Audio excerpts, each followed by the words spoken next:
Where did I put it? Oh. Here.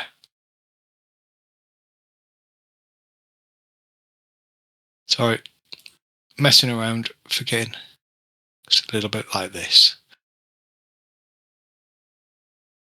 Okay. And this young man is kind of crawling around and pausing and looking at each of the crawler's tracks. And every now and then he kind of takes a kind of a wrench and he kind of taps it and he listens to it, taps it again, listens, and then you'll see him kind of tighten something up.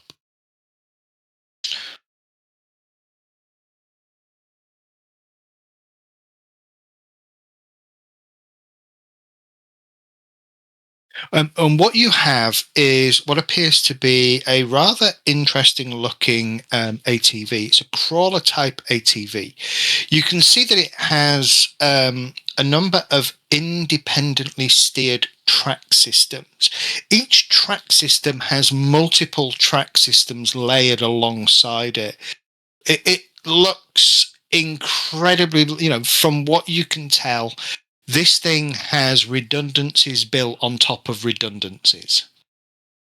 It is certainly, to your eye, Carver, to your eye, looking at it from how, the Garnet is built and put together, how the Phoenix was built and put together, this thing is way more... the attention to survivability on this thing is significantly higher than a spaceship.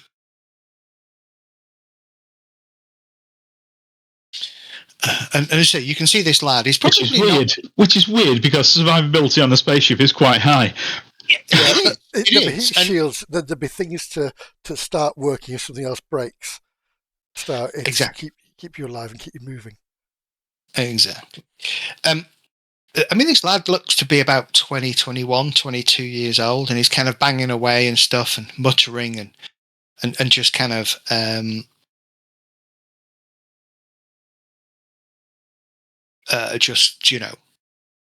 working things over. I'll walk across to him and put my hand and say, Dan, I assume? Raises his head for a second, looks and goes, passes that screwdriver. I'll look at these and grab the wrench. Yeah. I'll pass it over. No. Can you stick the wrench there and hold it for me? Tighten it as much as you can while I put a counter pressure on here. Absolutely. And you start, you're mucking. He says, so, you looking for me? Not seen you around here, new faces? Heard a ship came in. That'd be the Garnet, that'd be us, yeah. Indeed. We've been told to speak to you about taking us to where we need to go. Well, firstly, welcome to hell. Seems like it. Where do you need to go? Fuller, I think. Yeah. Well, any of you know how to drive one of these things? He says, looking around at the three of you. Nope. Sadly, my friend, this is the first time I've seen one. And what a magnificent thing it is. It's an absolute beast. However, Brent does have drive, I believe. I do have drive, yes. Yes. You are technically the only... You are technically the only one in the group that can drive this. Oh, okay. Well, look, none of you can drive this then. Well, I can give it a go. I'm familiar with the concept of driving. I suppose once I've familiarised myself with your controls, I'll give my damned best attempt. Yeah. So that's a no then. Yeah, this looks kind of unique. So unless he's trained on it, I doubt any of us can. I'll ask Dan. Am I rolling on easy? It's quite straightforward to drive it, but you know, I'd guess there's a lot of driver's assistance. They've got a lot of absolutely, fail safes on this. Yeah. So let me give you a look around, and so he kind of for the next sort of the next hour or so, he kind of shows you around this thing, and it is a behemoth. To put it into consideration, into size, it has 660 hull points. I think your ship has either 200. No, I don't even think your ship has that many. It'd be 100, won't it? Be a 100 tonner. Remember, the Garnet has 40 hull points. It's 1/10 of your. Oh no, it's I don't know how it's calculated. Anyway, you have 40 hull points. I mean, this thing is a beast. It has an autopilot. It has bunks to take 4. He explains that typically, it can take up to 8 people. It has environmental protection refuge that's capable of supporting 8 people. He explains that this is a system that effectively it's an armored box with its own dedicated life support system. Provides basic sanitary and rest facilities, stockpiles of food and water, hardware linked to the vehicle's sensors and comm system. Essentially, you can use it. You can remove your vac suit, etc. It's a place where you can relax, though it's not particularly comfortable. It is also customized for this particular environment. Giving it's got nuclear damper, nuclear dampers, improved sensors, extra range, etc. He explains that it, typically the communications range is good for about 100,000 kilometers, where you're not on califaction. He says here, line of sight lasers. Unfortunately,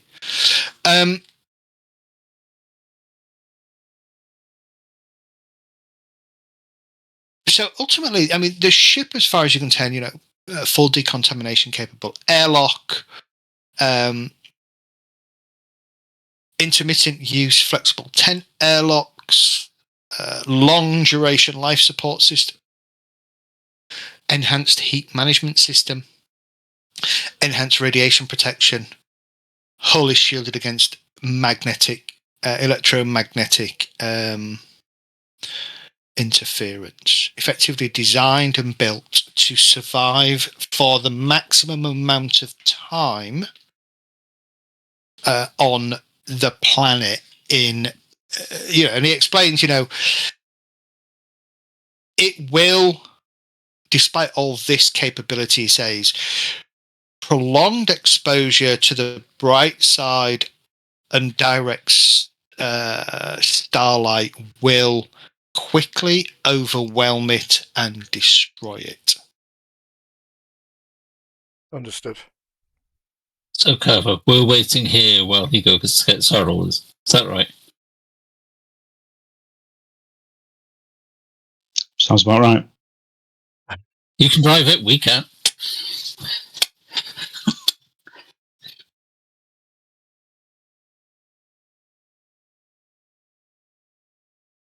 So how many people have you got going to the manning installation? Just me. So there's room for passengers there. Well, there's room for crew, he says. I'm happy to steer if you can, if anybody navigate.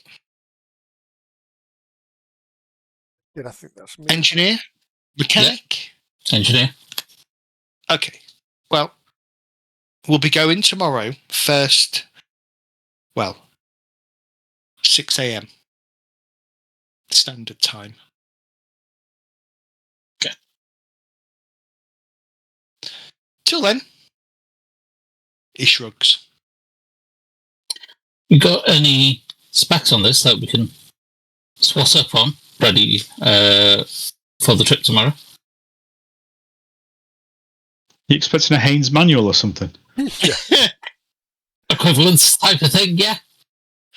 You're an engineer. You want the engineers to actually know something about the system before they start tinkering. He will pull out a small kind of data chip and he'll go over to a rack and pull out a data chip and he'll hand it over to you. Well, I suppose if you're going to be the mechanic, you best know as much as you can. Just pop it back in here when you finish with it tomorrow. Will do.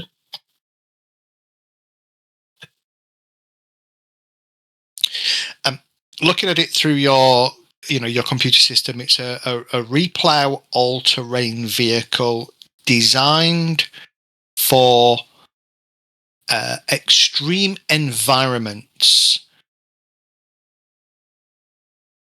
It's a crawler-type vehicle with multiple independently steered track systems, heavily protected against radiation, extremes of temperature, and atmospheric effects.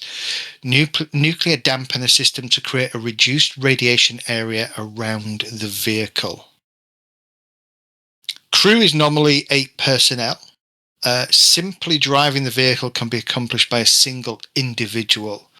There are a wide array of tools and instruments carried on board, small multi-purpose laboratory, workspace, and there is the emergency shelter in the event of a large solar flare or similar major hazard.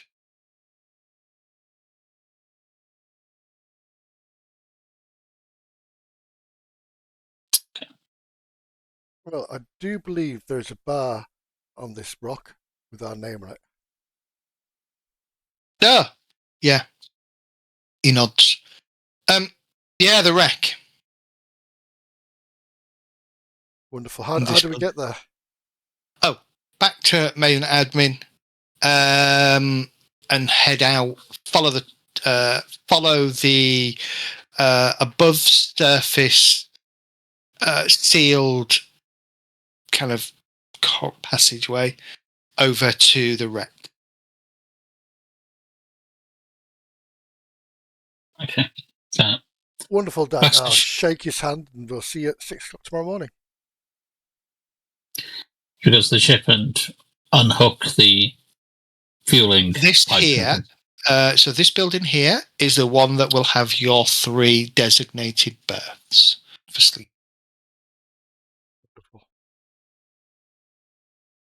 Yeah, I'll head back and sort out the ship first. Like take out the refueling pipes and things. Okay, yeah. Put the wire in there. No problem. Then come back. Just like any petrol station, there is a thing that gives you the amount. Sorts it out. But the I can't remember how much it would cost.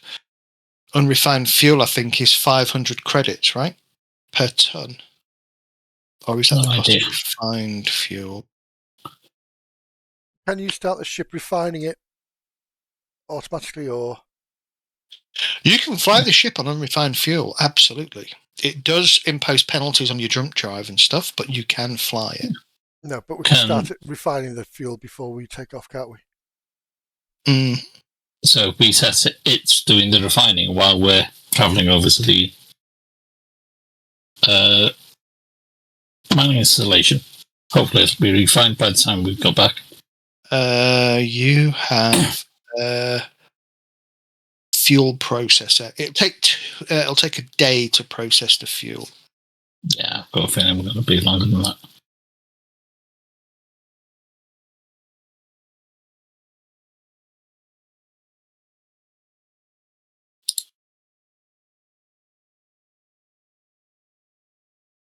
Yeah, it'll take you a day to refuel, to refine everything.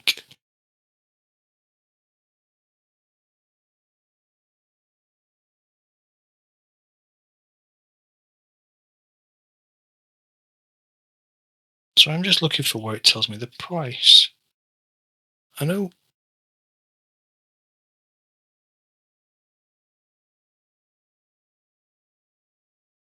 Oh, it's 100 credits per ton.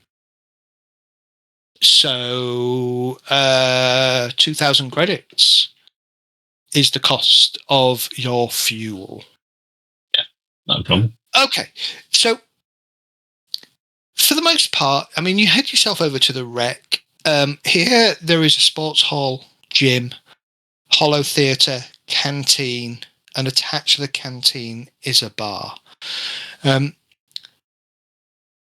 very quickly learn that officially it is open 24 hours a day, but it seems to have some kind of artificial cycle where there is a natural lull and people are, it kind of closes, but it doesn't. There's always somebody around to serve. And for the most part, you'll see, a couple of dozen people kind of drift through over the space of 3 or 4 hours as you sit there, eating. The food is fairly plain, simple, nothing fancy. The kind of thing that you get, slightly no real different to the kind of food you'd get in the Navy or as a Marine.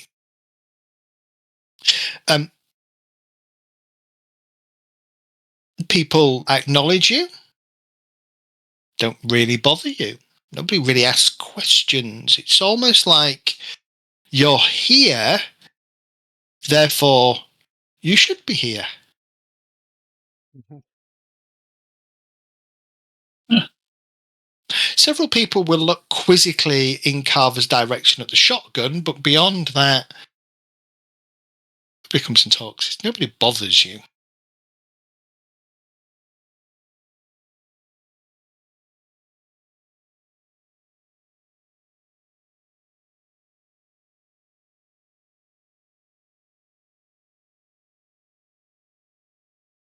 Anything you want to do?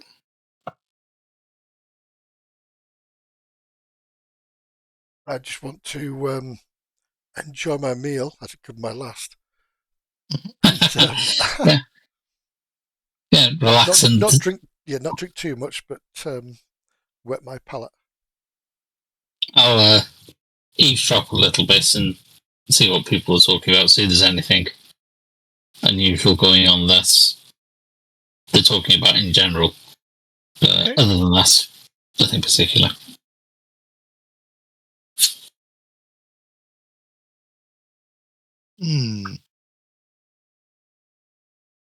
Then give me. Well, I'd say carouse, but you don't really have a carouse skill. I'm not so much speaking as just listening in as much as anything else. Yeah. Not joining the conversation. All right, give me an education roll then.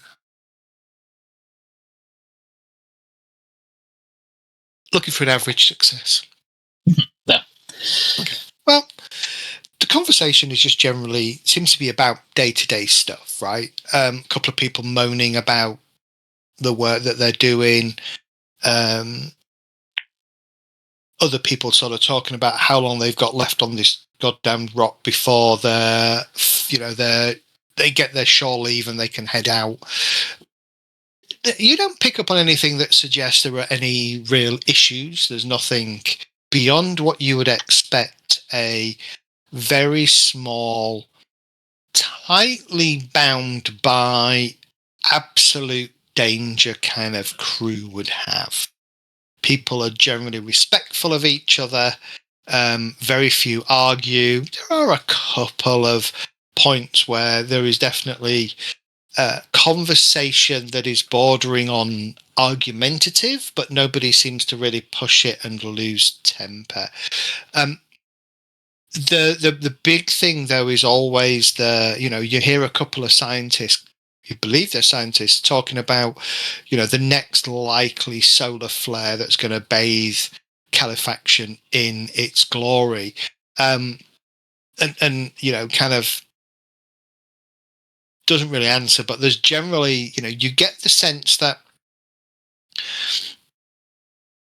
the threat and the risk and the danger posed by working on the planet far outweighs individual grudges, arguments, because everybody has to rely on everybody else to keep the place safe.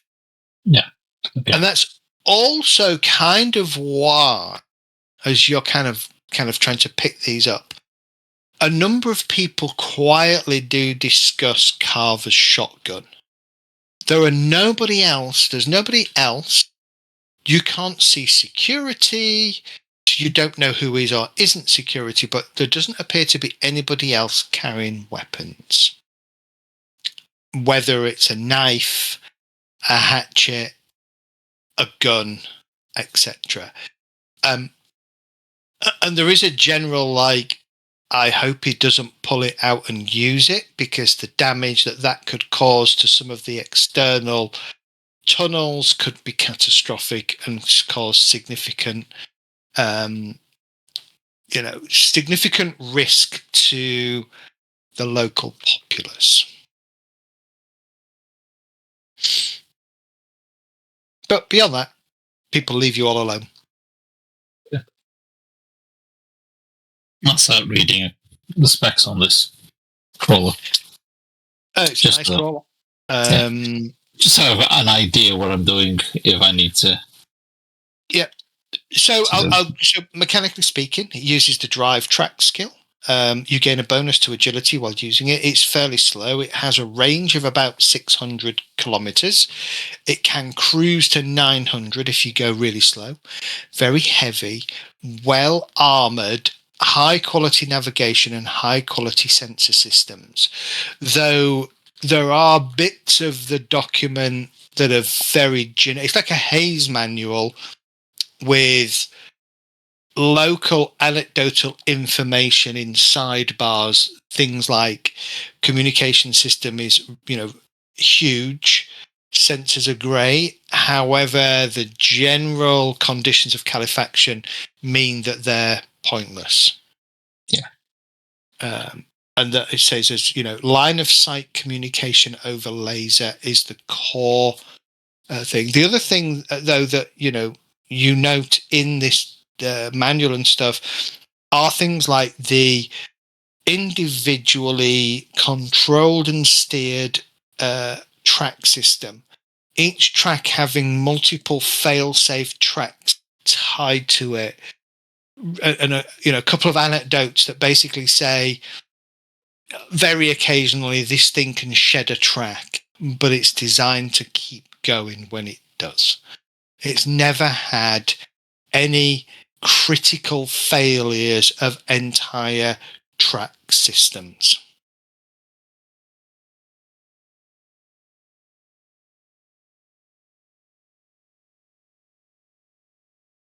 It's not encountered our dice rolls before.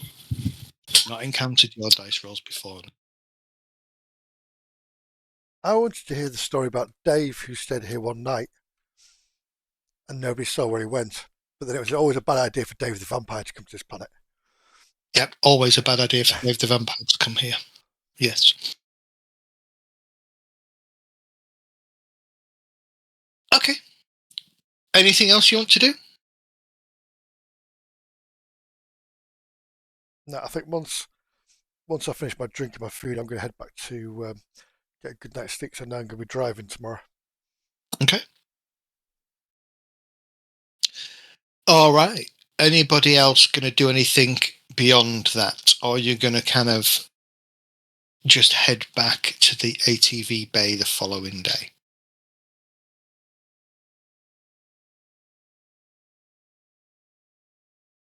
I can't think of anything. Okay. All right. Following day, you make your way back to the ATV bay. Dan is waiting for you, quite eager. And he nods as you kind of turn up. He's wearing his own vac-suit. And he nods at each of you as you kind of pull up. Gives each of your vac-suits a quick check over. You check his over. And then you board the ATV. All right, he says. Couple of things. Did you say your name was Brent? Yes, Dan. So now's a good time to learn how to drive this thing. I'm all yours. The journey is fairly straightforward. It's going to take several hours. What I would say is, as you travel, try and keep the ATV out of direct sunlight as much as possible. We can afford to take a little bit of heat on board. And if we get into deep shade or light shade, we can actually, and he kind of points to a couple of things, and it seems like there is a system on board where it kind of deploys the equivalent of solar panels that allows it to shed heat. And he says, we can deploy these when we're in shade. We do not want to deploy them when we're not in shade, or when we're, in any form of starlight. Because he says doing so will increase our chances of overheating. The journey is going to take several hours. No easy way to say this. You are going to be driving in starlight at times. And the route is subject and change to regular earthquakes and planetary movements. So I can't quite tell you what we might find this time on the journey. So, shall we get going? I think we should. Why has never been a tunnel dug from here to Fuller? Cost. Understandable. Each of the research stations on the planet are independently funded by small organisations. This one that we're going to is the Fuller Corporation. As you can imagine, the cost to run a tunnel from here to there would be significant. And of course, if each of the other stations required something similar, then yes, it is just as easy for us to take the ATV. Don't worry, I've done this several times. It's not dangerous. I suppose a tunnel will be susceptible for any shift in the environment. Can be. Strange question, but there's nothing living on this planet that can handle this type of atmosphere, I assume. He kind of looks at you and shakes his head. No, that would be interesting, wouldn't it? Definitely nothing living.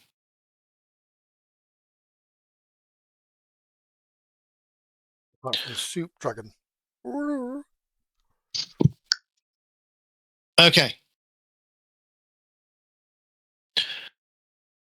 Somebody roll a d6 for me.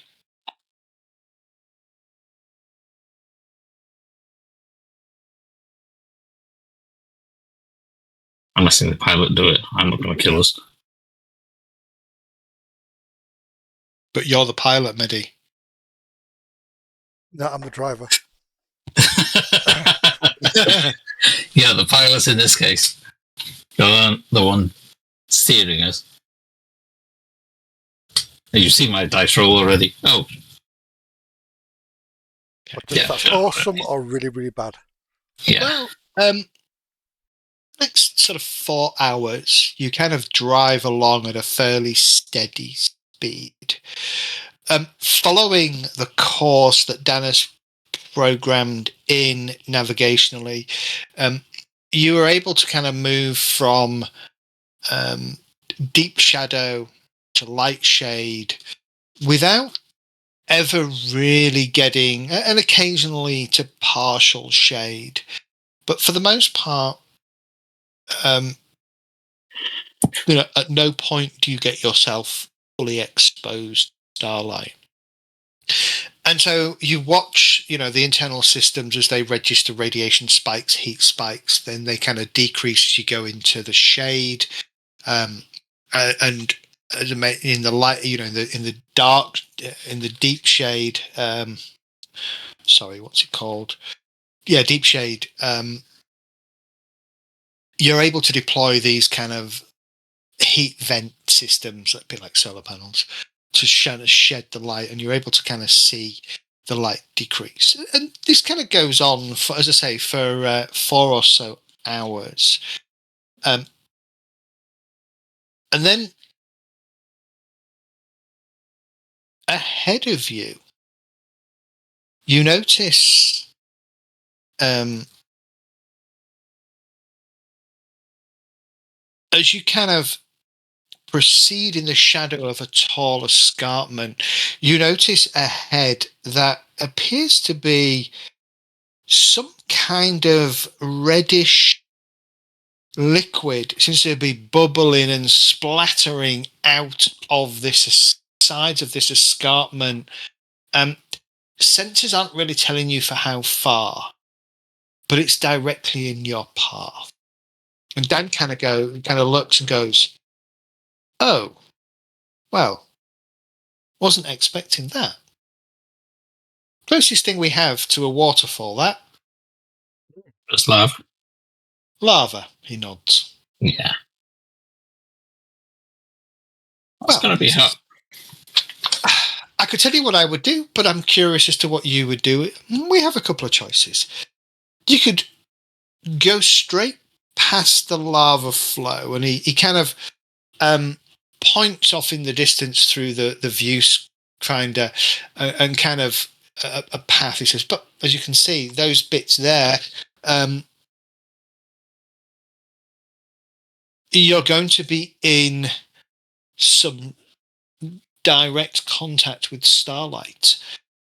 Hard to tell how much. I don't think it'll be full exposure. Now, it's going to take a while. You could push it and try and race a little bit quicker. Yeah, I was going to say gun it through.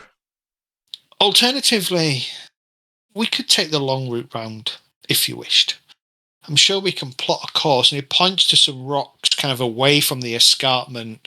Hard to tell how far, but you can just see them on the edge. They seem to be kind of lumps in the shadow, parts of it in direct starlight and somewhat lit up in places.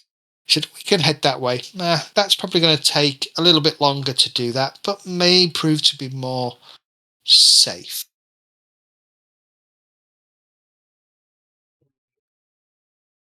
I'm going to suggest the first option of going around to the rocks into a bit of starlight and then going forward. Okay. And in the hope that because if we go the long way, we're still going to hit starlight. Yeah. All right. Well, first and foremost, roll 2 dice and add 6, please. 2d6, right. Does this thing have any weapons for destroying rocks or anything like that type thing? It has a cutting tool and a digger blade. Okay, but they're all local things rather than arranged. And some manipulator arms. Yeah, they're all fairly local. Okay. 15. Okie doke. All right. Just finding some notes. I need a piece of paper. Making some notes. Okie doke. All right.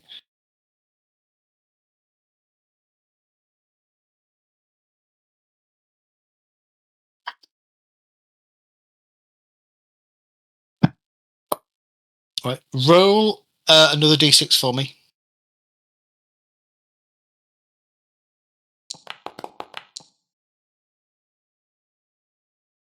3.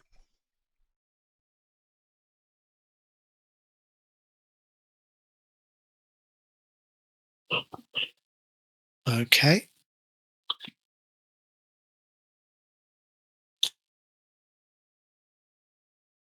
All right. So, can you give me a drive track check, please?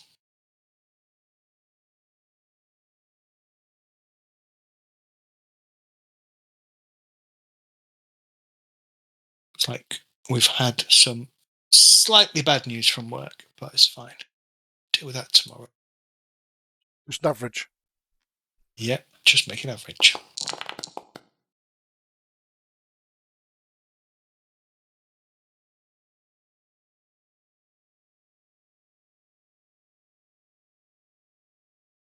Okay. All right. You set off, gunning focusing best of your ability to kind of clear this kind of lava field ahead of you.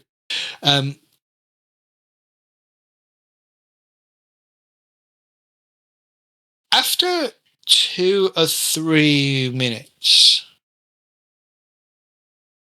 you watch as hang on.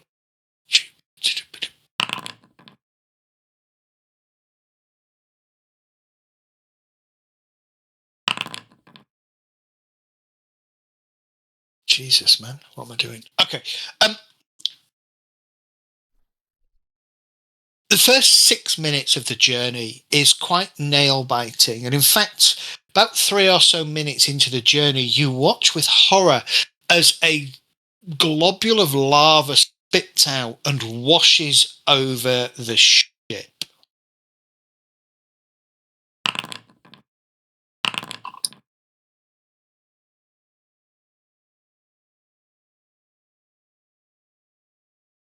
A slight spike in the ship. Hang on, where is it?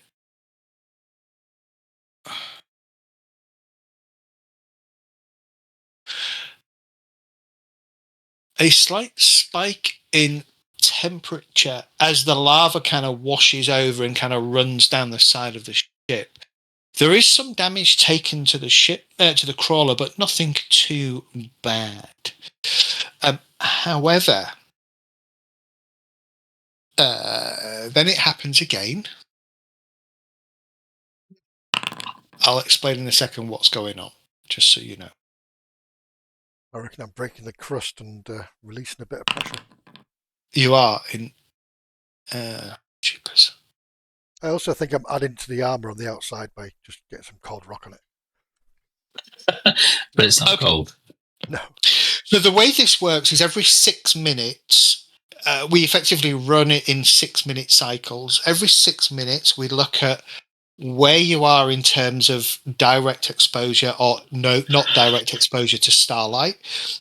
And also for this particular thing, lava falls, we look at whether or not the ship, the crawler, is hit by lava. I've actually rolled twice that the ship is hit by lava. So over the next 6 minutes, as you're trying to steer the ship around various lava pools and avoid lava flows and lava spurts and things, trying to keep the crawler as much as possible inside as much deep shade as you can, you are hit a couple of times by lava spurts, causing a total of 33 damage to the ship. Don't forget, you have 627 hits remaining, so you are absolutely fine. At the moment, it's about 5% of the ship's damage.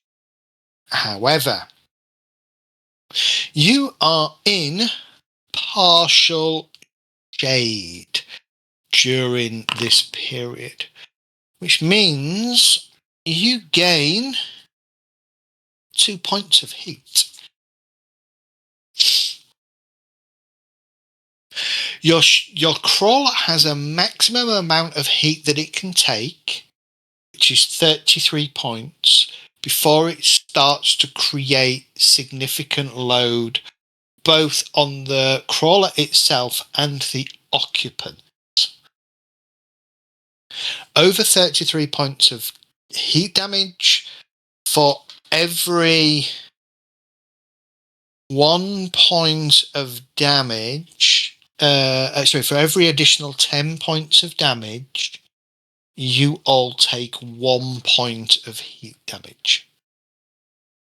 That's accounting for your vac suit. Is that right? Just open the window if it gets too hot.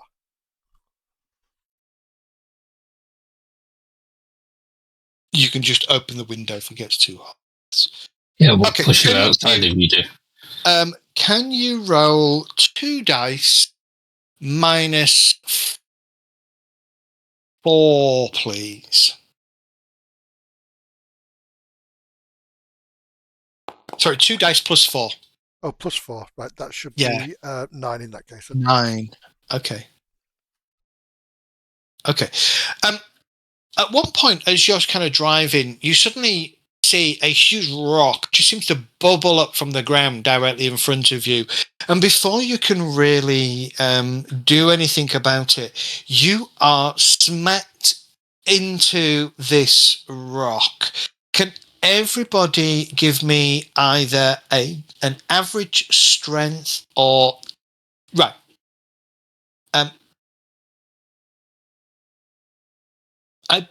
I presume you're all strapped in.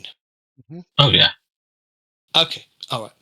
Can everybody give me an average strength or dex check, please? Probably not.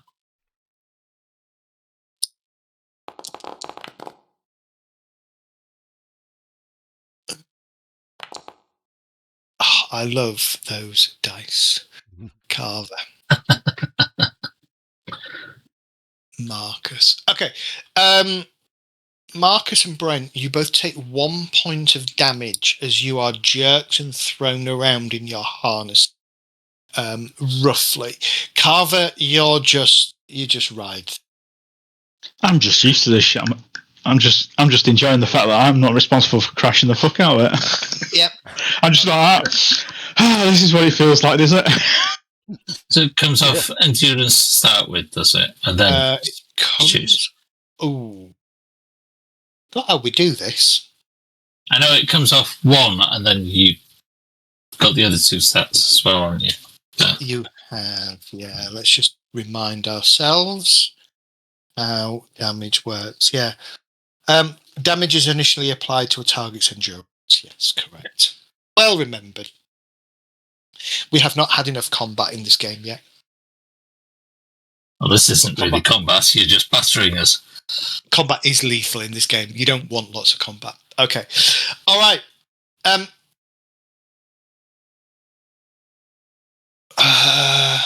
Okay. Second 6-minute sequence.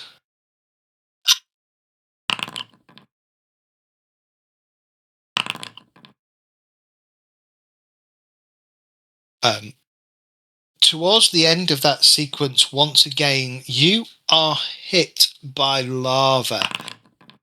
More lava kind of splashes over the ship, doing... just another 4 points of damage. Bear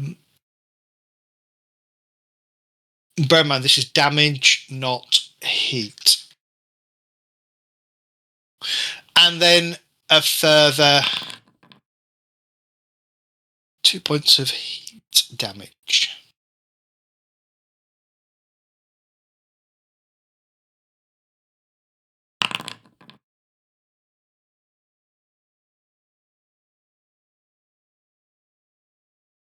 Sorry. Lots of dice rolling that I need to do here. Oh, shit. Okay. Ahead of you, you can see deep shade and the edge of the expanse of where this large lava field has kind of erupted through the crust of the surface and kind of started to spill out in places. And as you're driving, all of a sudden, the front tracks of the ATV just seem to disappear, and you watch with horror as this kind of lava bubbles up around, from your external sense and things, would bubble up around the front of the ship, kind of putting the crawler in reverse and driving backwards and kind of steering around. You're able to navigate around, but not before you take a significant amount of heat damage. Specifically, another 36 points of heat damage. Ouch. Dan's like, Jesus, man. Watch where you're going. But sorry, Dan, that came out from nowhere. Equally, he says, equally, well done. Thank you. I feel I could have done better if I tried harder. You're right. You're right. You could have, Brent. That's a new one on me. Listen, I'm reading some superficial damage to the external front quadrant of the crawler. Nothing too serious. We could stop, and he kind of points through the viewport over in the distance, maybe a kilometre or so away. You can see what appears to be quite a deep pool of shade. We could stop there, do a few repairs if you wanted, maybe vent a little bit of this heat, although the heat is still in the high end of green, or the low end of green. I think we should vent the heat whenever we can. But yes, that's a good call. Let's head over there for a minute, and then Marcus maybe can pop outside and have a look. I knew you were going to say that. I'm an engineer, not a mechanic. But you've read the book. You should Yeah. superior knowledge. Anybody who's read a Haynes manual knows everything, and they will tell you that. Okay. I don't read one, so I wouldn't know. Give me a D6. Roll a D6, please.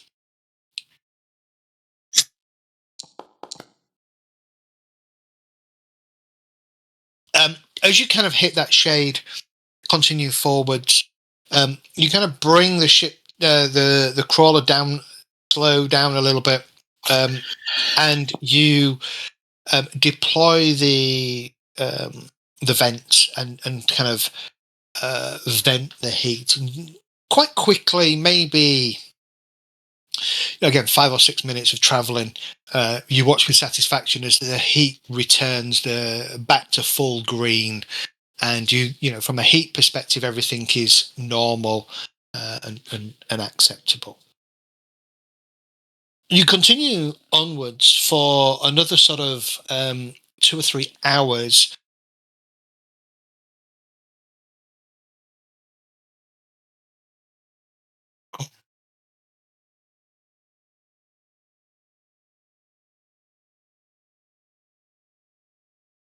And Dan puts his hand on your shoulder and he's sort of, Brent, you've done a good job so far. Nothing too bad. We're still 100 or so kilometres out from Fuller. Sorry, still about 50 kilometres out from Fuller. We have a problem. And he kind of taps and he brings up kind of a schematic map, a navigation map. And he sort of says, we're roughly about here. Fuller's up here. This is the problem. And he highlights an area on the map that even to your untrained eye is in Canyon. starlight. Oh. And there is a kind of a notation that just simply says NGO straight. So we have no choice but to make a run across the NGO strait. This is the last. No go straight. He smiles at you, says, no, nearly no good option straight. Ah.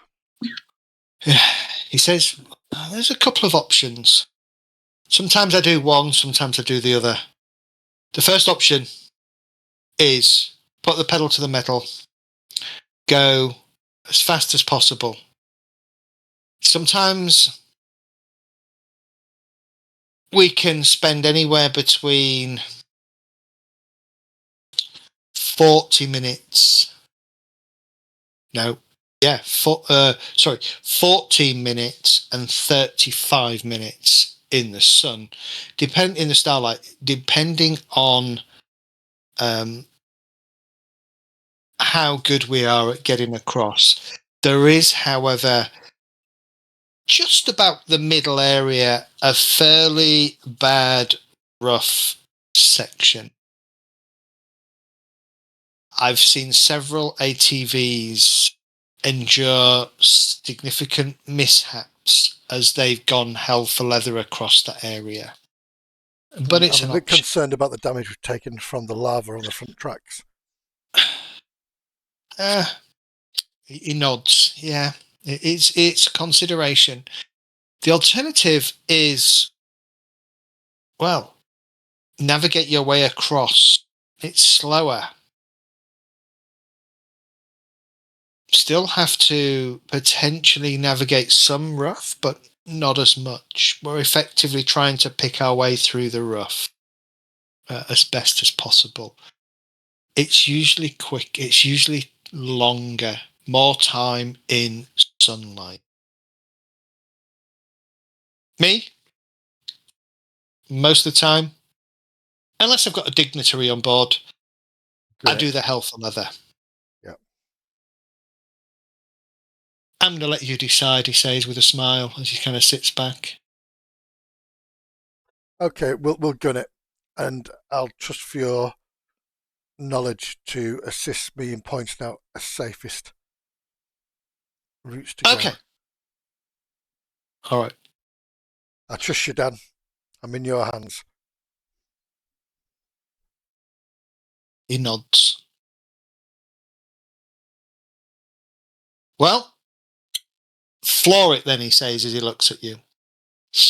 Can you roll 2 dice plus 4, please? Yeah, close my eyes. Oh, let's see this. It's 11. 11 minutes to the rough. Give me an average drive check, please. Track, isn't it? So. Oh, you. God damn it. Yeah, I should close my eyes. Okay. Snake eyes.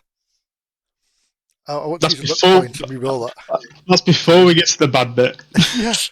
Luck point. Okay. Right. I'm going to do something here just to try and help you.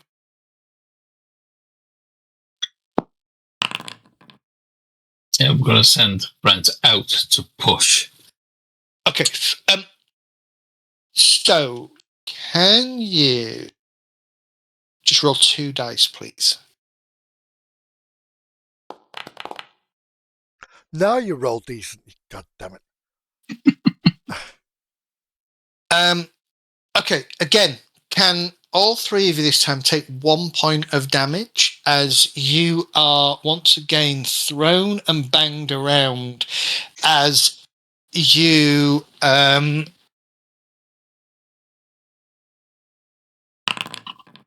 suffer some minor collisions. Do I catch a bit of air? You do.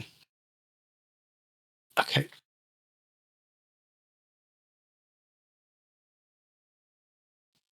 Try and keep it between the lines, please.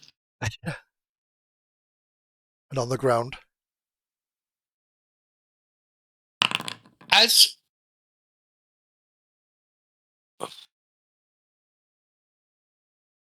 Okay, so as you reach the rough patch, and it's that kind of approaching the rough patch that starts to shake the crew around, and you kind of bang yourselves against various bits of internal machinery, control panels, etc.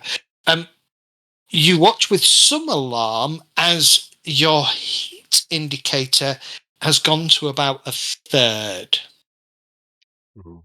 So you've so far, oh no, it's got more than that. You've taken 20 points of heat out of a total 33 points of heat. Now, you've got to pass through the rough. Can you roll a d6 plus 4, please? 1d6 plus 4. Yep. 10. 10 minutes. Okay. Give me a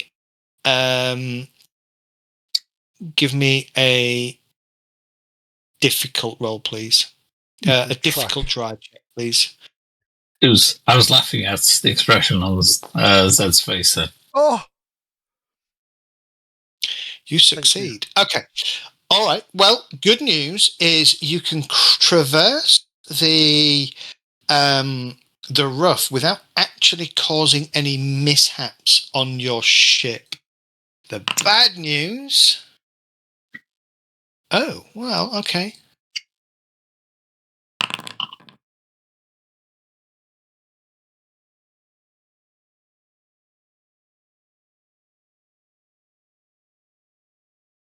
At this point, you've just about hit the red line on the heat warning system of the ATV. Dan kind of goes, well, no turning back now, Brent. Keep going. Give me 1d6 plus 2, please.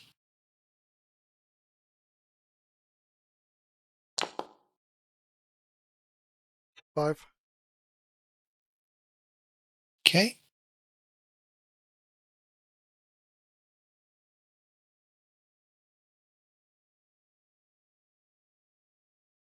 All right. Believe it or not, you get through the other end. The journey is bumpy, jolty, quite horrific. It takes you a total of 26 minutes to traverse the NGO Strait. And as you bring the ATV screaming in terms of heat, all the warnings and sensors inside are kind of going off. Basically, you've pushed this thing to its limit, beyond which you're into danger territory. And you kind of arrive into more deep shade. As soon as I hit the deep shot, come out of that, I'm going to just throttle down. Okay. Dan kind of looks at you and smiles. Well, it's not a record, but it's not far off. Nice job.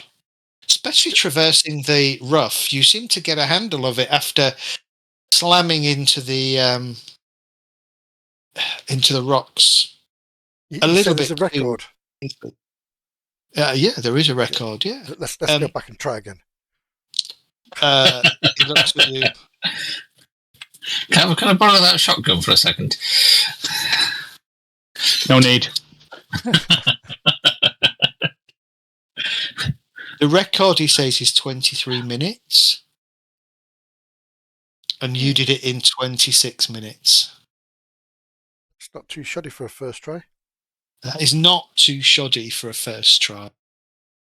But fair, Dan, without your help, I couldn't have done it. All right. Give me D6.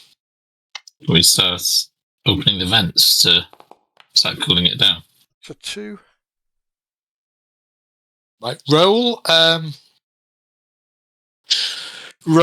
3d6 plus 4.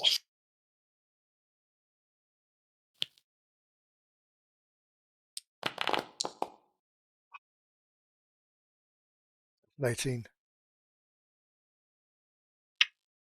18. Okay, give me 2 more d6, please. 7. Okay. All right. Your heat dissipates down to about 2/3 of its maximum tolerance. The alarms are still kind of flashing, but the warning klaxons are off. You're in that kind of silent, visible kind of red alarm kind of flashing, but no actual physical sound. Ahead of you, you kind of see another ridge. You have what appears to be maybe a 10-15 second burst across full starlight to the next ridge along. And as you kind of push yourself over, you watch a little bit of heat kind of build up again, but it's nothing really to move the needle too much. You see, just as you approach, just midway down this ridge, what appears to be some kind of black line that kind of extends suddenly up from top of this ridge and it kind of glistens a little bit in the starlight as it exposes itself to starlight. You are suddenly hit by a burst of data from what appears to be a comms laser. And then, just as quickly as this appeared, you see it disappear even quicker.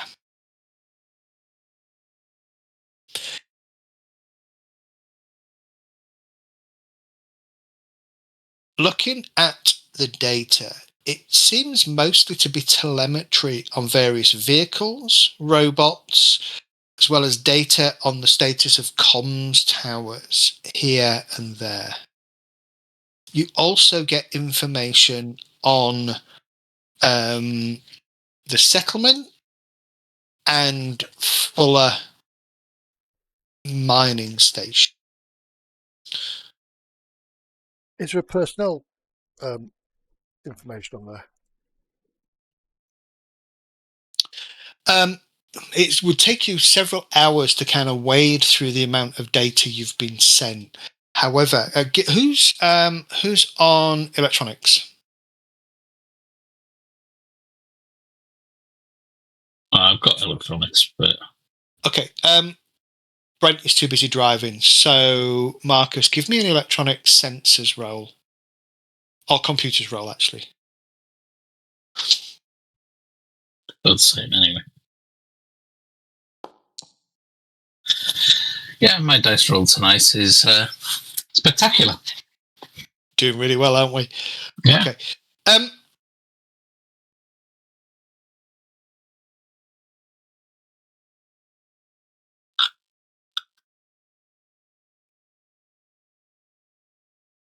You notice, midst all of this data, you almost miss it. There seems to be a distress call. And tied into the distress call is ATV, Fuller Installation, Sorrel to Guy. And approximate coordination where this distress signal is originating. It appears to be 6 or 7 kilometers ahead of you, and in turn appears to be 5 or 6 kilometers out from Fuller Station. Old is the distress signal. Hard to tell, but it is a fairly it would have a timestamp. The timestamp is within the last hour. I'll pass on what I found. Okay. Looks like Sorrel's in trouble. Yep. Dan, can we get there? Let's take a quick 10-minute break. Okay. And we'll pick up with you deciding what to do. Yeah. As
We are back.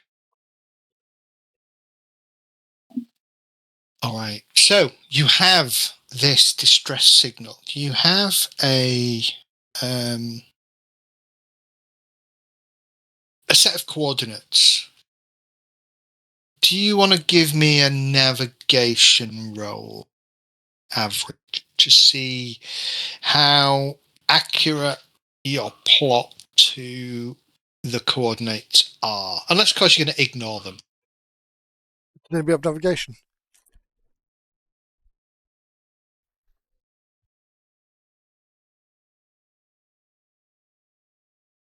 Not me. I've got astronavigation, that's it. Dan, can you help us here? I've got -3 in it. It's an What int would be the check. best place to get to here? The best way to get here, Dan?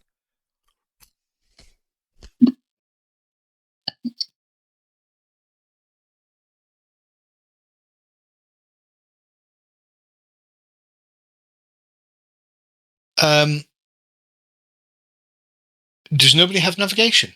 No. No, Oh, God. Okay. not ground navigation. Not ground navigation. I'll find the ramp and get some air and we can do astronavigation.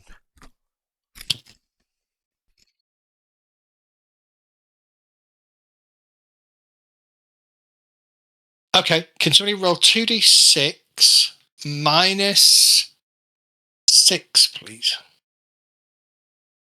Go for it, Carver. 2d6 -6. Yeah.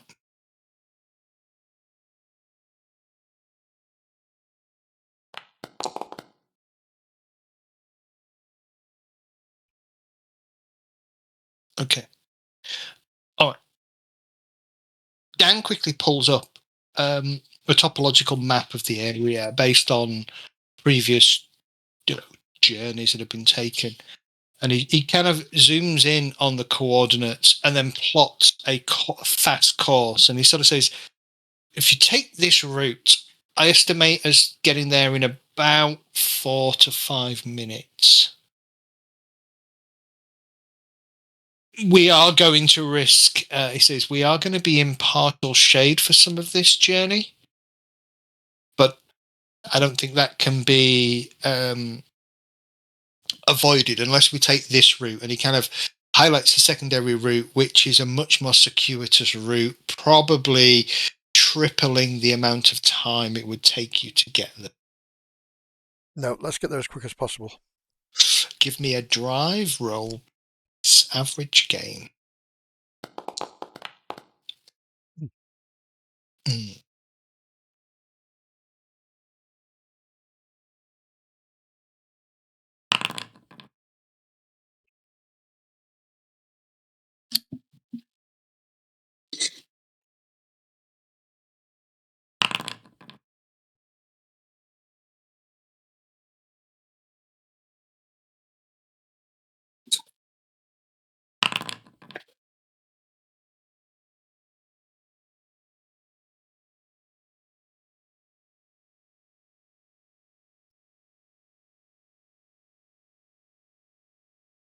Okay, you race ahead following the journey, but following the path that you've been followed.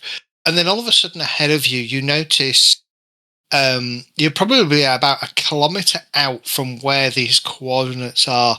And you realize that stretching left to right across your direction appears to be a canyon about 20 meters wide. What's the gravity like on this planet? 1.09 G. See, I'm picturing Mass Effect where you're on the rover and you basically jump up with a boost. I was picturing Armageddon. Dan kind of scratches his head at this and he kind of looks at you and he shrugs. Well, that's not on the plan. That's not on the map. Damn it, I better make a note. And he kind of pulls out his data slate and taps some notes and punches them some and get coordinates. He says, well, you're going to have to go left or right, try and find a way around it. Okay, where's the sunlight? Is it left or right? The sunlight is to your right. Go left then. Okay. It takes about 12 minutes to navigate around this canyon and then pull yourself back on course, and then a sort of a further minute to reach what appears to be another ATV, similar to the one that you're in, parked fairly close to a ridge, giving it quite a lot of shade, but you're not sure, in places there are patches of sort of partial shade nearby. For that detour, though, you are going to take 7 heat. Give me just roll a d6 for me.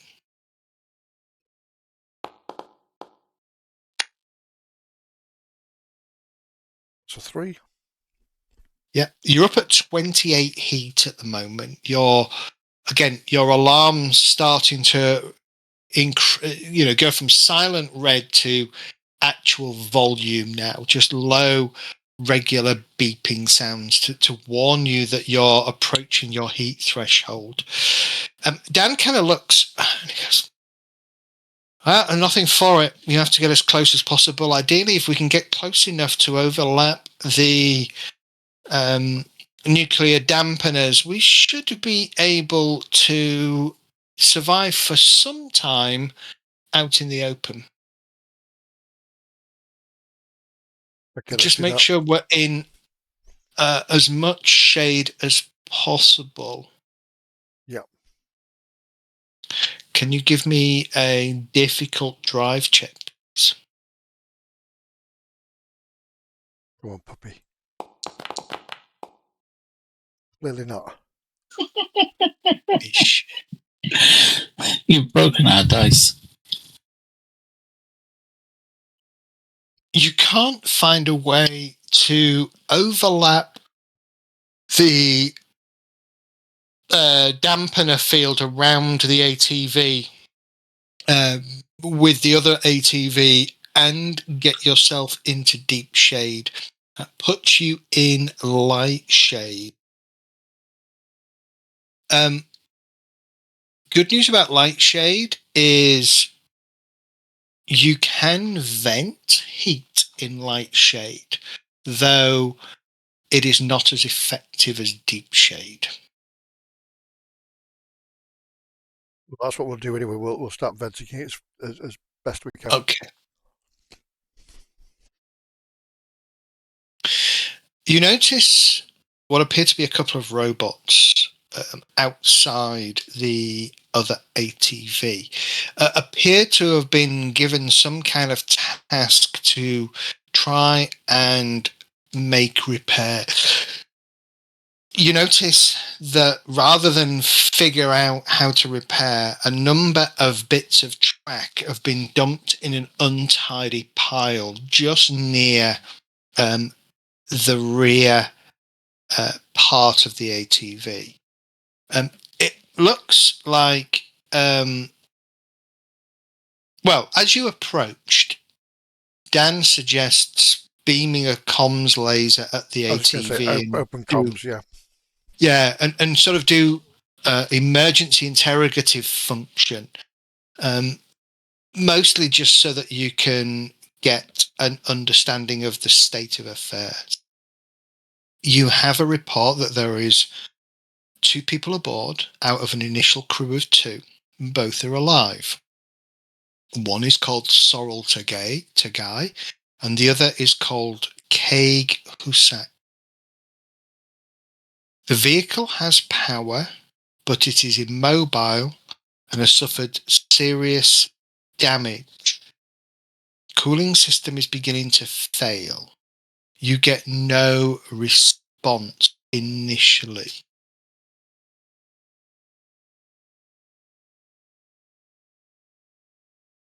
As you pull your ship up close,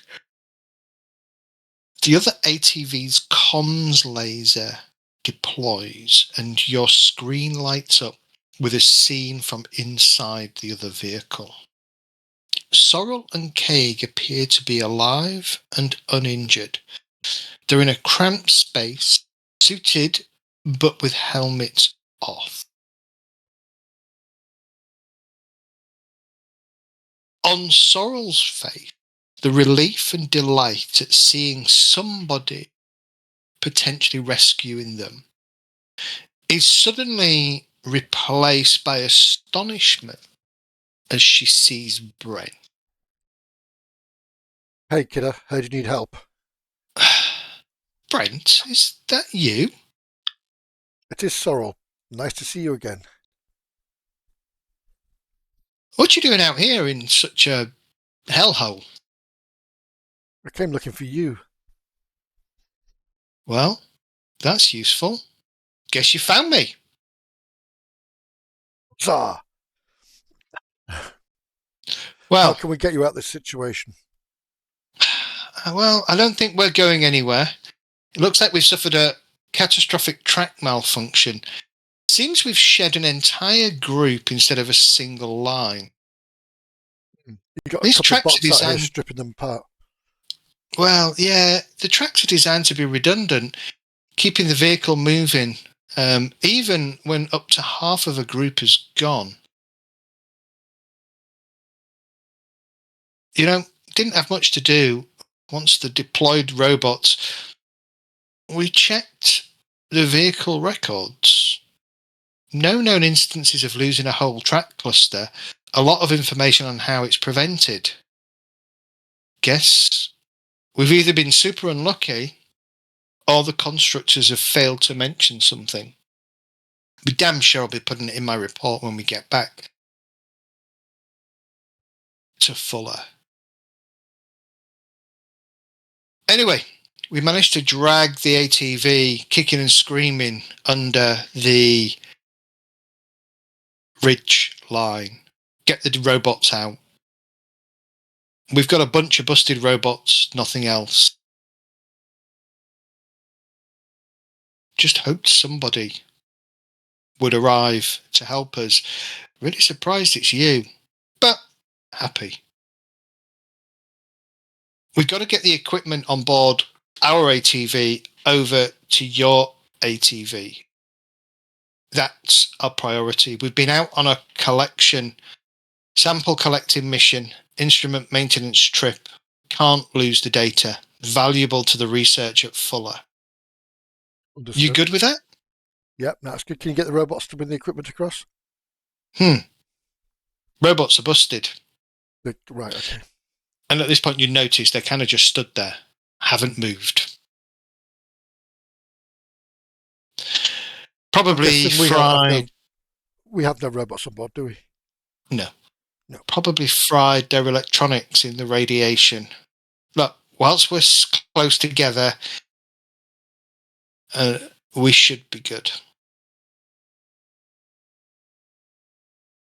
Okay, get suited and booted, and we'll. There's my colleagues here. I've got Carver and I've got Marcus who will give us a hand.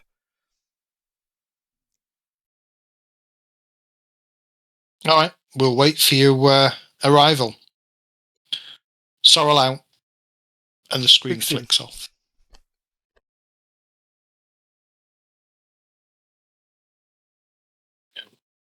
Ask Dan, what's the best way of doing this? Dan looks at you. Damned if I know. Never done this before. Most people who have ATV accidents this far out never make it. Usually, we do a quick body recovery and just leave the wreckage to be. So when you say body recovery, so you can go out there? Well, if we're lucky, if the ATV's in shade like this, yes. If it's not, we just leave it. Gotcha. What about transporting the data? Is it going to be in a physical form or can it be beamed over? And if we're bringing physical things over, how do we get them on board without damaging the integrity of this ship? Well, we can deploy some of the makeshift temporary airlocks. That's not a problem. We can deploy the one on that side. I guess you're going to be lugging stuff over. Just be careful. You make sure you don't tear the airlock. Yep, that's good. We'll handball things over.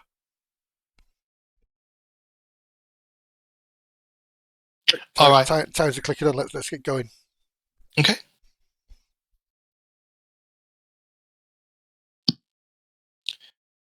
Okay. How are you going to do this? Full vac suit. Full vac suit. Yeah. Right.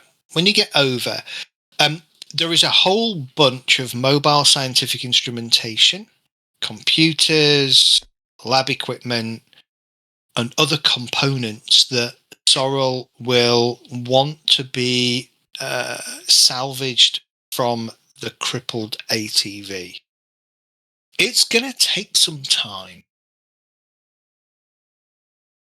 Right, this is like when you're about to go out to a party or to a movie and your wife's like, oh, I just forgot something. But whilst the two vehicles' nuclear dampeners are kind of together, radiation will be protected against. And you're in the shade, so your suits can cope with limited amounts of heat at a time. Effectively, you'll be able to do one run over, grab gear, lug it back either singularly or between two of you, and then you'll probably need to take some time out to let your suits cool down inside one of the airlocks of your ship. Estimation, it's going to take an hour to an hour and a half to kind of move everything. Do you want to make it really fun about now? A solar flare. Absolutely wouldn't. Yeah. Or aliens.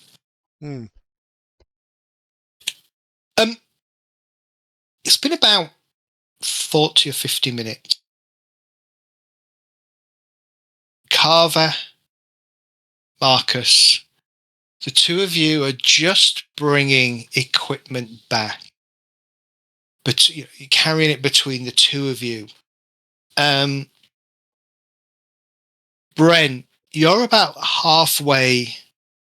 It's probably about 50 meters max between the two ATVs.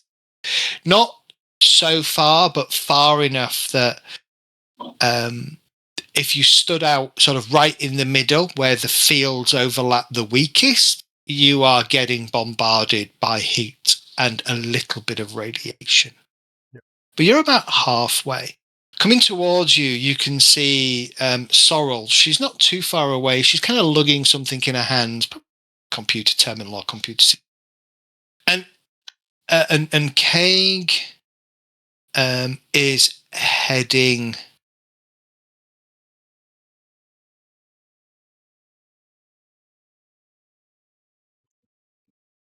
Right, just give me a sec.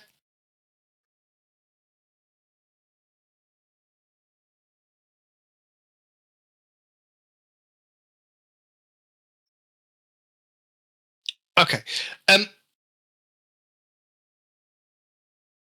Actually,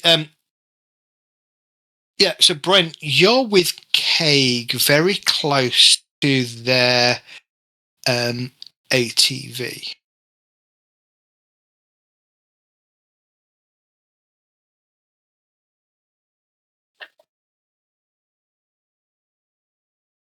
Sorrel is inside, and the other two, so Marcus, as I say, Marcus and Carver, the both of you are just entering your airlock. Suddenly,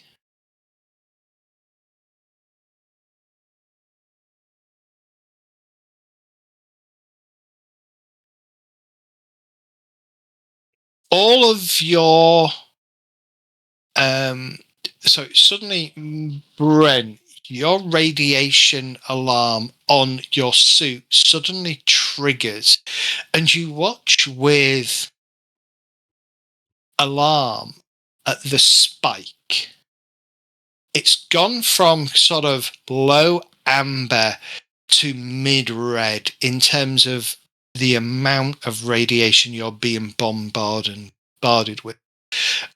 almost immediately as Carver and Marcus enter into the airlock of your ATV, the internal alarm starts to go wild.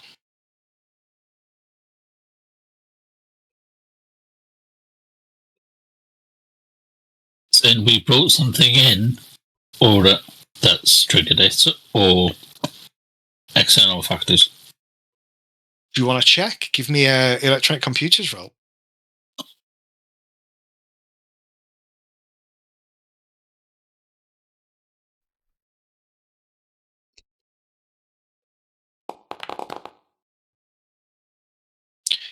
Hitting the nearest computer system, you very quickly note that the external radiation around your ATV seems to be fluctuating wildly, going from the low amber to high green 1 second and then red the next. Pulling up some information, it seems that your dampening fields are out of sync is the best way to describe it. Every so often, every couple of seconds, they seem to be going through some kind of suppression.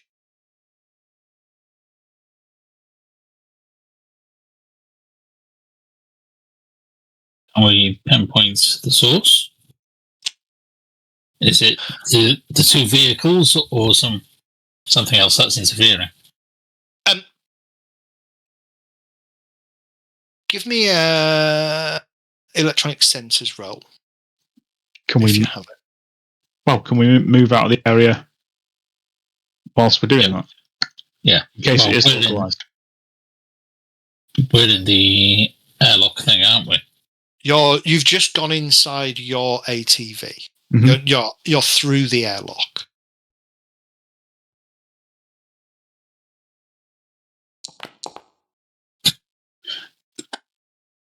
I'm not the sensor guy.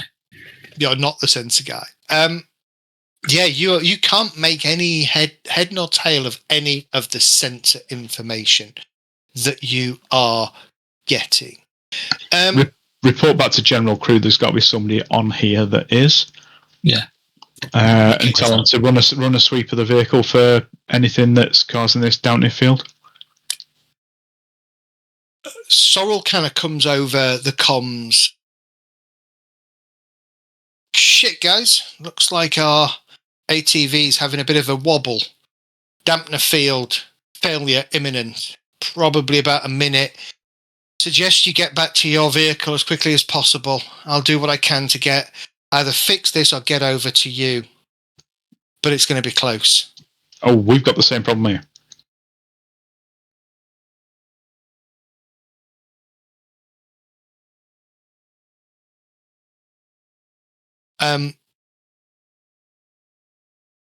Was your that shield? Your shields aren't. Your shields aren't failing. Sorry, I thought you'd said both. Sorry, my misunderstanding. Your shields are not failing, but it does seem that they are intermittently weakening as the other dampener field that you've kind of interlocked with is starting to fail. Okay. Supposition says that your shield won't fail when theirs fails. It will just not fill the entire area. The bubble will shrink down accordingly. So basically, we want all them over here ASAP.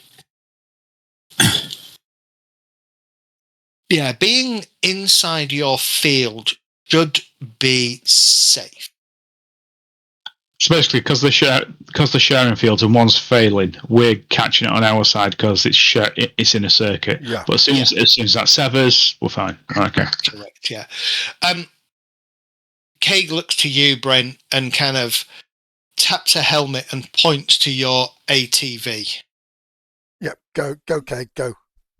Well, there's no electronic communication. Oh, I'll be like thumbs up and point. Okay. Go. Okay. What are you doing, Brent? I'm going back inside Sorrel's ATV. You're going back to Sorrel's ATV. Yes, I want to get her out of there and try and get across as fast as we can.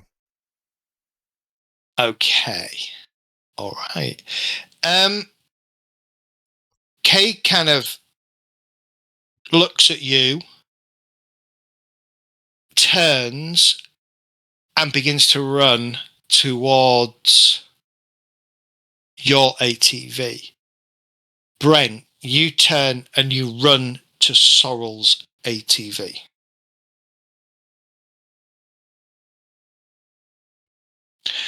As you get within about less than 5 meters, Sorrel bursts out of her ATV's airlock, and oddly, over the radio for the first time, you hear her say, "We've lost it. Run." Give And then the and run. field around Sorrel's ATV collapses. Good job I brought my Geiger counter. Your radiation spike goes ballistic. You didn't want kids, did you? No. And then Sorrel wraps her arms around you and begins to try and drag you away from her ATV. What do you want to do? I'm going with her. And more to the point, what are Marcus and Carver doing? Because they can see this through the viewpoint of their ATV, that it's clear that the other your dampening field kind of flickered down and almost disappeared and then flared back up to full strength, very solid, within the space of about a microsecond. How far are they away? About 50 or so meters. Okay. We know. Well, we could pull our crawler towards them, maybe. I was going to say, do we know what's going to happen to the other crawler? If it's nuclear, is it going to explode? It won't explode. It will just become very irradiated.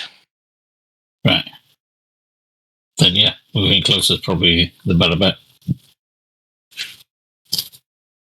I just run to the window, put my hand on the window and say, the needs of me outweighs the needs of you. Okay, see ya. Bye. Sorrel's radio comes over again, but only to you, Brent, and she just says, "Walk with me slowly. Don't leave my side." And as she kind of envelops you with her arms, and she starts to actually guide you towards the other ship, the radiation alarm on your suit going ballistic.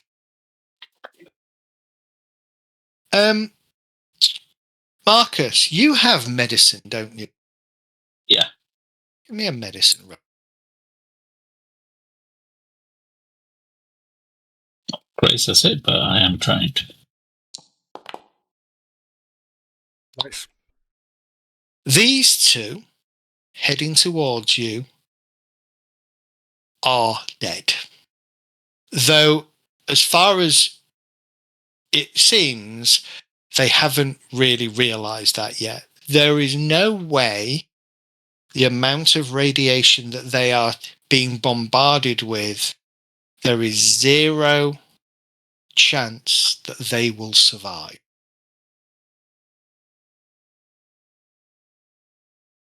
Okay, I shall pass that on to those in the ship. Because we can't communicate with them, can we? No. So they will have been hit by fatal radiation already. Unless there's something I don't know about medically that can actually solve this. They're both dead. They just don't know it yet. Well,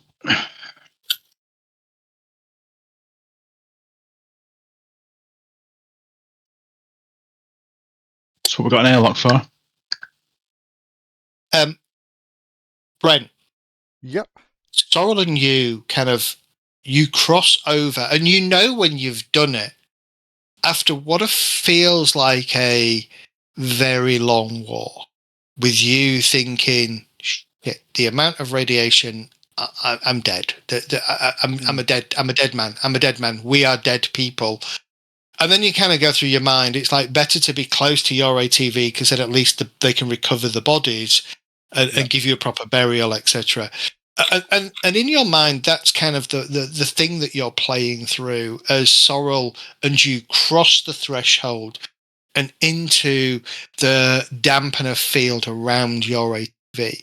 And you know you've done that because that screaming radiation alarm just hits the steady, slow, light pitch of you are getting radiated, but not too much to worry about.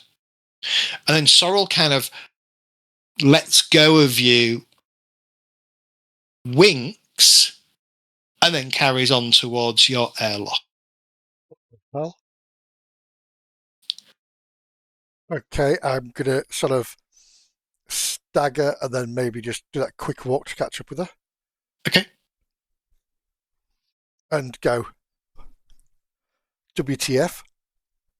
She looks at you.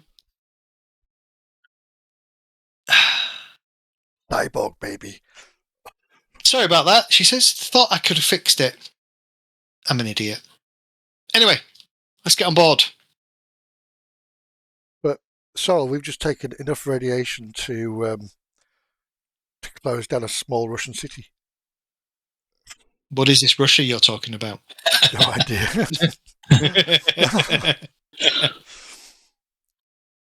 We've just taken enough radiation to kill us, Sorrel.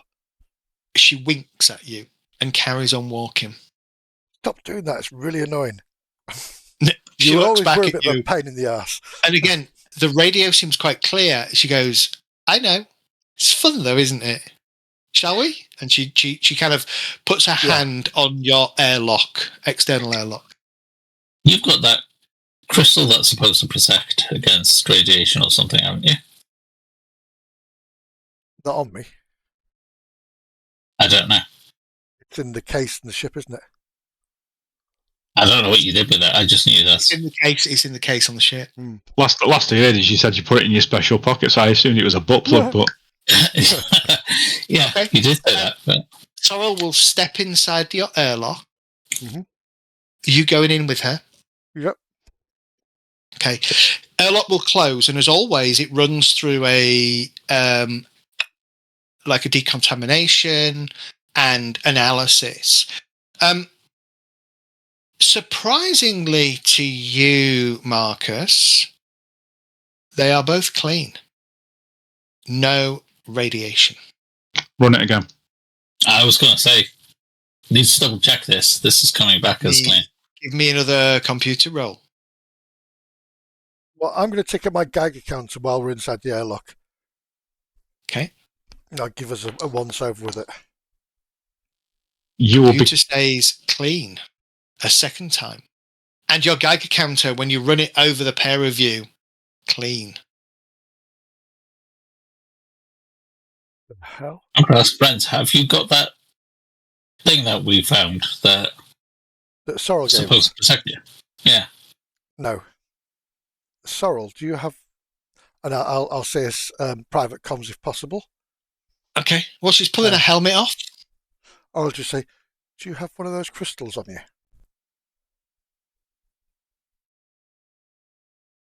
You mean this? And she kind of fishes out of one of her pouches around her a gem. It's not the same. It's not identical to the one that you have, but it's not too far off. Gotcha. Sorry about that, she says. This was my final test to see if it does what I think it does, and it looks like it does do what I think it does. That's excellent.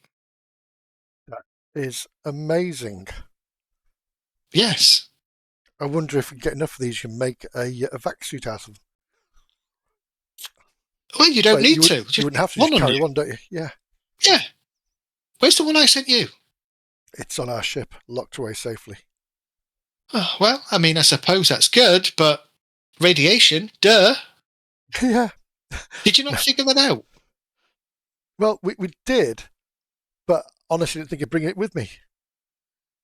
You know me, stupid as a stupid does. She taps the gem on your chest. Next time, take it with you, she says, and she pockets it back in her pocket. Bloody hell. And next time, Brent, can we not white knight after the very capable female explorer who can self out? Sorry, it's just, you just do, don't you? No, I always treated my female colleagues as an equal. No.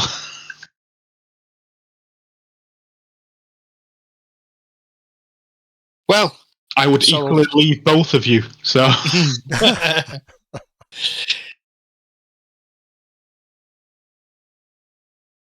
shall we? I'll give her a big hug. She kind of pushes you off after. She lets you hold it for a couple of seconds, and she kind of pushes you off, and she says, "Enough of." When she starts feeling you pushing through you, sleep. Oh, sorry, I don't normally do this until I give you one of these tablets. There you go. Let's get this gear back to Fuller. We can talk on the way. I am confused, though. That track shouldn't have done that. Are we talking sabotage? I didn't get a look. Did you? No, all I saw was the track stacked up.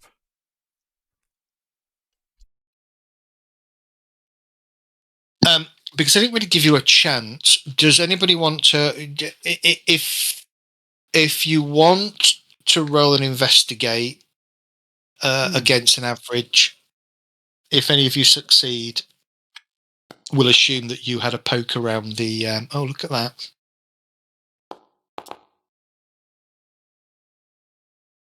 Yeah, with the penalties. No. Jeepers. Oh, yeah, because only Brent has investigate, right? Yeah, that's the next skill I'm aiming for.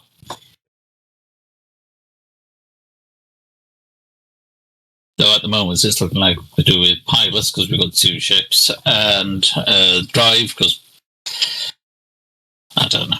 I shouldn't take So it. I would say you probably spent maybe 5 minutes or so as a cursory examination.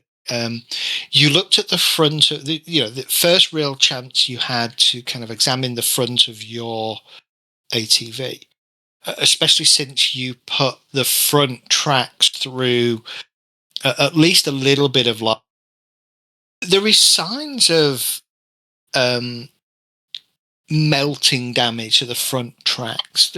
Probably one of them in the cluster shows significant damage compared to the others. But they're still very much functional. What you see on Sorrel's ATV is the track that has been, or the track cluster that's been damaged, shows definite damage on track segments that have been collected by the robot, but inconsistent with wear or heating.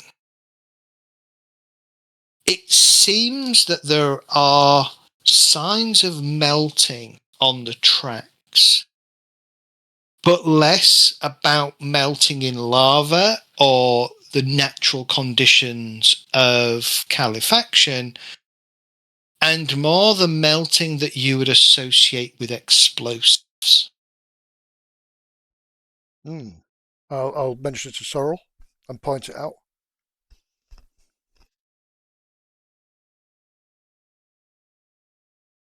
Have you been ruffling some feathers? She shrugs. Dunno. Nothing particular comes to mind. We're just doing normal research. We're not doing anything fancy. She sort of shakes her head and looks a little bit blank at you.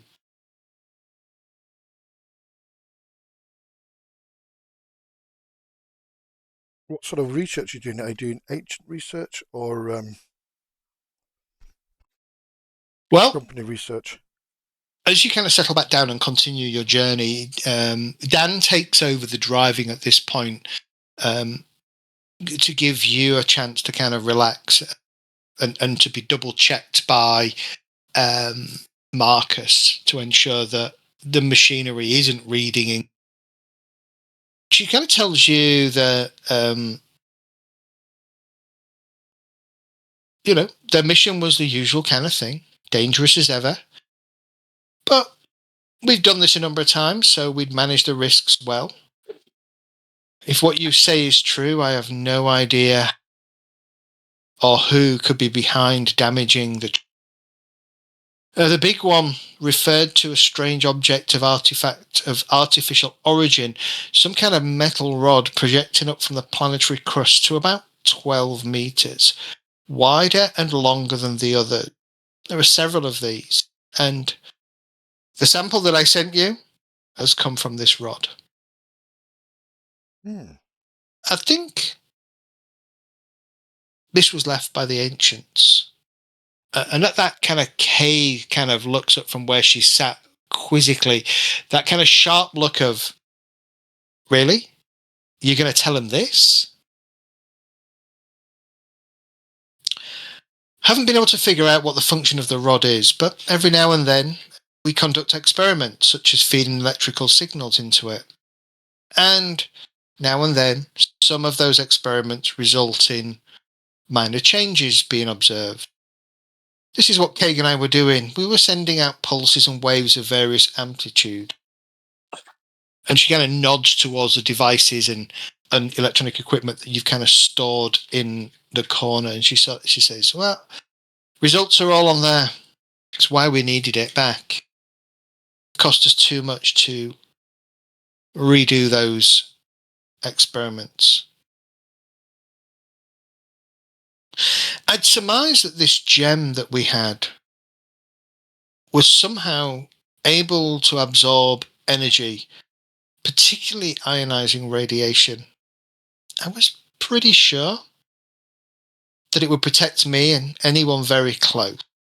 Seems I was right, though. She kind of looks at you with a little bit of a sort of a sly kind of look.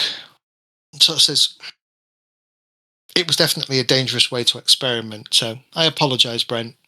Though, I will say, the loss of the field was not my doing. I just knew and hoped that the gem would do what I thought it was going to do. The gem, the jewel that I have and the one that I sent to you was embedded in one of the rods. There are several recesses clearly designed to hold.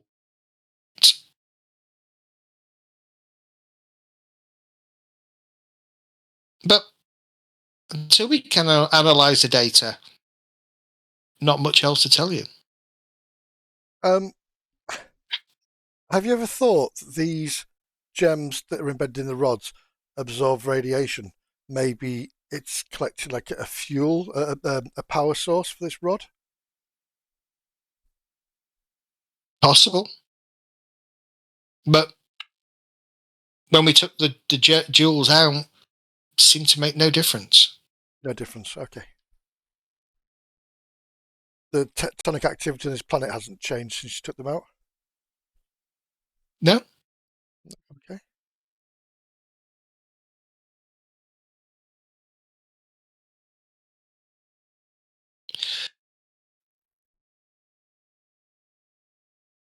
It seems quite strange that this rod's, it's just literally sticking out the ground, is it? There's no sort of buildings or old buildings or ruins around it. Okay, she explains that, the rod she believes to be an ancient site. Do you know how far it goes down underground? Hold on, I'm just reading. Sorry.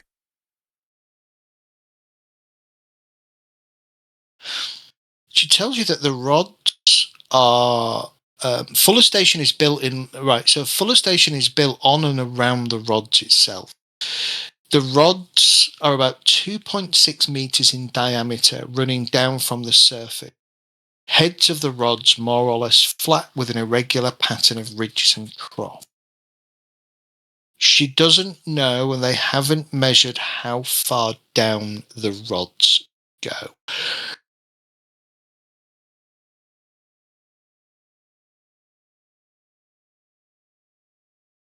She believes that the rods were put in place by the ancients as part of experimentation on the effects of being in close proximity to a dying giant star.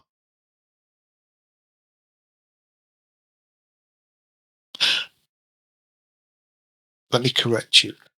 She believes the rods are tens of kilometers in length.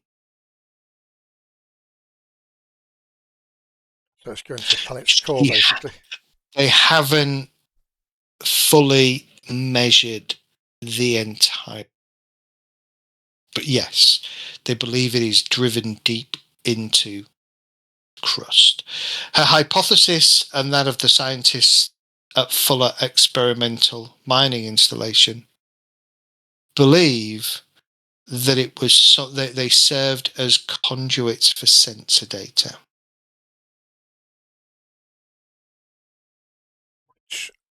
Also, you could take a leap to say there might be a base or something down there. And she shrugs. Possible.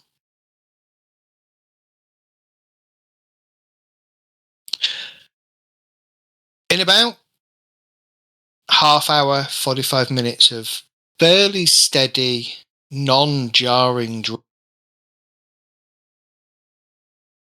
you see Fuller Experimental Mining Installation appearing on the horizon. A cone with sloping outer surfaces coated in a reflective material is kind of at the upper end where part of it is in sort of light shade. You can see it reflecting some starlight. A second narrower conical structure stands close by, shaded by fairly close rock outcroppings.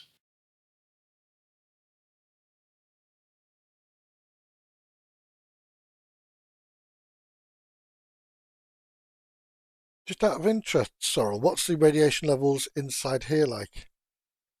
Around by the rods.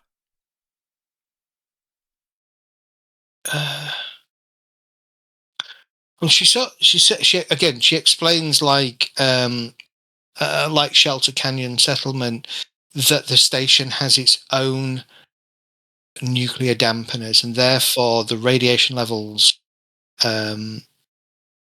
around the station begin to drop from 250 meters out and then inwards. Gotcha. Yeah.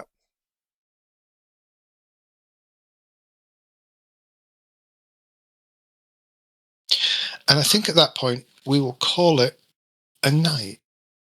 As you come in to the station, good and proper, you are able. So it drives underneath the conical building, and then up a ramp and into a garage. Just as a side note, before I forget, for next week or whenever we play next, I'll explain to Sorrel about Bernadette and what happened there, Mm-hmm. including the strange life form.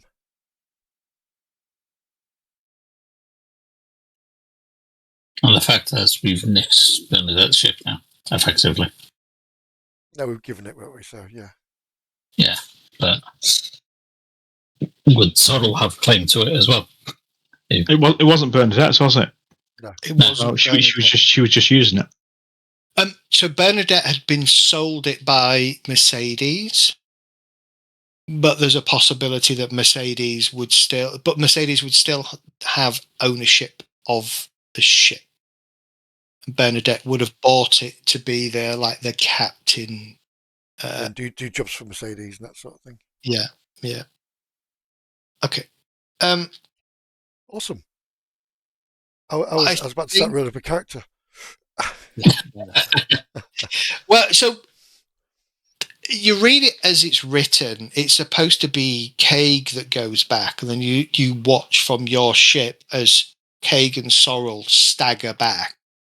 And then Kaeg is panicky because she thinks she's taken a fatal dose of radiation, and she would want the medic to check her, recheck her, and check her again for good measure. But obviously, because you did it, it makes it slightly different. But still, the key part of that scene is to figure out what the jewel can do. Yeah, which we already knew from which you'd already last figured time. out. Yeah. Well, And the reveal is good thing. And the reveal is she has, Sorrel has one on her when this all goes pear-shaped. Yeah, we need another 2. To self have this thing surgically implanted in me.